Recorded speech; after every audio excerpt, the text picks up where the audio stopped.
Hey guys, in today's video we have another sprint breakdown video. So what we're going to be focused on is how to improve on your 2-point stance or your ready position when to sprint. We're going to break it down step by step how to execute it. So today I got one of my athletes, Jella. He's going to show us a great demo how to execute the movement. The first thing that you want to do, you want to make sure that you get yourself in a 2-point stance. The way how you want to set up for a 2-point stance, Jella is going to bring his right foot forward in front of the line, and then he's going to bring his left foot back. He's gonna rotate a bit how I'm doing, and from there rotate again and be in this position.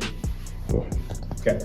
So once you have sprinting, there's a couple components that you want to do. So the whole point of sprinting, especially when it comes to acceleration position, you want to cover as much distance as possible, and you want to be able to hit the ground as quickly and aggressive as possible. There's a few pointers that you really want to focus on. So when you're here, you really want to focus on driving your knee forward. So a lot of people, what they tend to do when they're here, they'll do a butt kick and then they drive their knee forward. Second thing too, once you have push off, you don't want to land in a vertical shin angle. You want to make sure when you're pushing off, your shin angle is pointing diagonally. So you should be pushing you going forward. Next thing too is your heel. Ideally, right? You're not dropping your heel too much. A lot of people, what they tend to do is that they'll bring their heel up high here, and then they'll drop down their heel, or they have a low heel recovery.